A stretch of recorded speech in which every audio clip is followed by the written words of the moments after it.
Bom, pessoal, muito bom dia a todos. Vamos dar início, então, a mais uma reunião semanal. Hoje é segunda-feira, dia 3 de abril de 2023.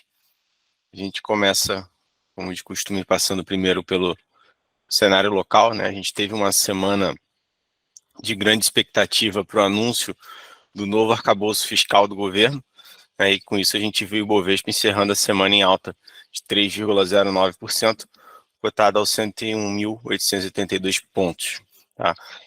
Do lado positivo de performance, vimos as ações da Hapvida encerrarem a semana com alta de 16,4%, após o anúncio de duas transações com potencial de levantar até 2,3 bilhões de reais para a companhia. Na ponta oposta, Minerva acumulou queda de 8,5% após notícias do avanço da gripe aviária na América do Sul e por incertezas que cercam a China. O destaque da semana no Brasil foi a apresentação pelo ministro da Fazenda, Fernando Haddad, da nova regra fiscal que substituirá o atual teto de gastos. Em linhas gerais, a proposta combina o limite de gastos com as metas de resultado primário. Apesar dos economistas chamarem a atenção para a ausência de detalhes na proposta e considerarem as projeções de superávit primária como bastante otimistas, os participantes do mercado reagiram de forma positiva diante de uma probabilidade menor de um cenário de descontrole fiscal adiante. Com isso, a gente viu aí o Bovespa, então, fechando a semana em alta e retornando, então, acima do patamar dos 100 mil pontos, tá? No cenário internacional, nos Estados Unidos, o núcleo do índice de preços de gastos com consumo, o PCE, que é o indicador de inflação preferido do Fed, subiu 0,3% em fevereiro, ante janeiro, e 4,6% na comparação anual, resultado abaixo do esperado pelo mercado. O núcleo, que exclui elementos voláteis como alimentos e energia, subiu de 0,3% na base mensal e 5% no anual em fevereiro.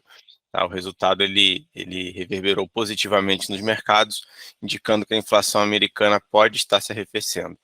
Com isso, o índice S&P 500 terminou a semana em alta de 3,48%. Na China, o índice de gerente de compras, o PMI composto, atingiu 57 pontos em março, seu maior valor em cerca de 5 anos, puxado por uma forte recuperação do componente de serviços, indicando uma expansão pós-flexibilização das medidas de restrição contra o Covid-19. Tá?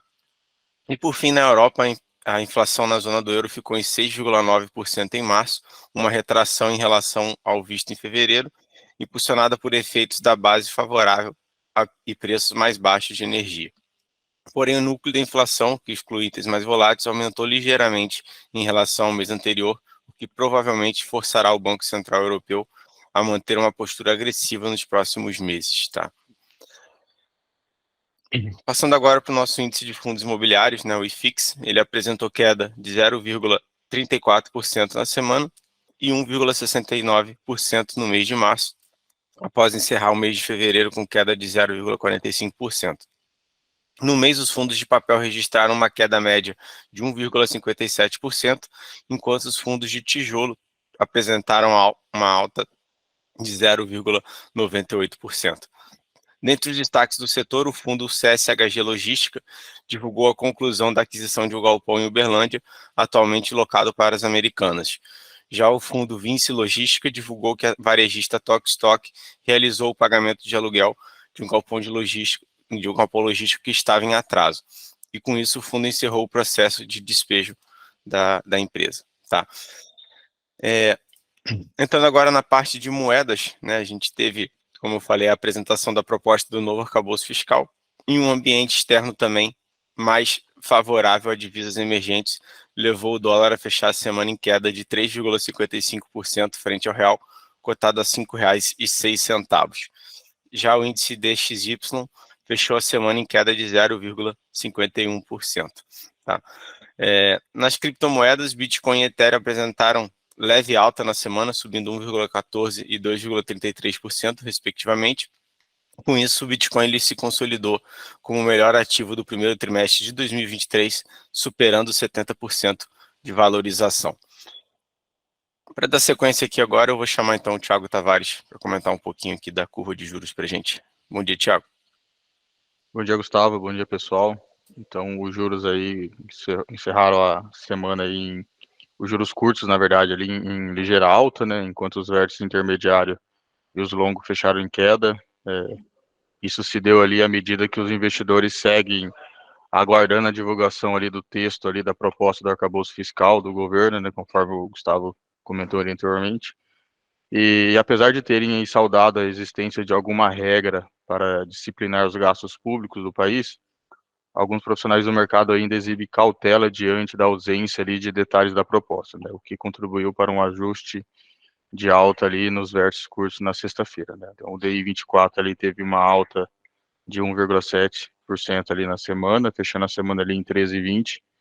Já o DI 25 ali teve uma alta de 0,88% ali, fechou a semana ali em 12,03%. Já os vértices intermediários ali, os mais longos, teve uma queda, né? Então, o 27 teve uma queda de 0,86% e os 29 ali de menos 1,8%.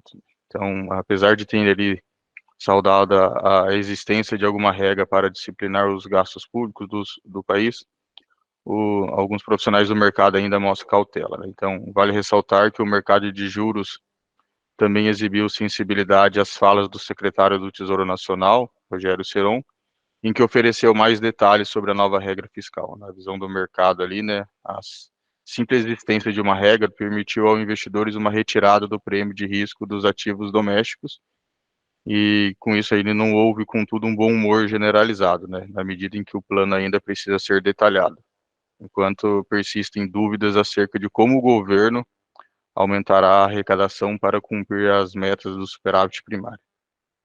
E para essa semana ali, o projeto do arcabouço fiscal proposto pelo ministro da Fazenda ali, Fernando Haddad, vai continuar ali no centro das atenções do mercado, com uma agenda bastante esvaziada de indicadores devido ali ao feriado da Páscoa. É a nova regra fiscal que deve guiar os mercados mais uma vez, né?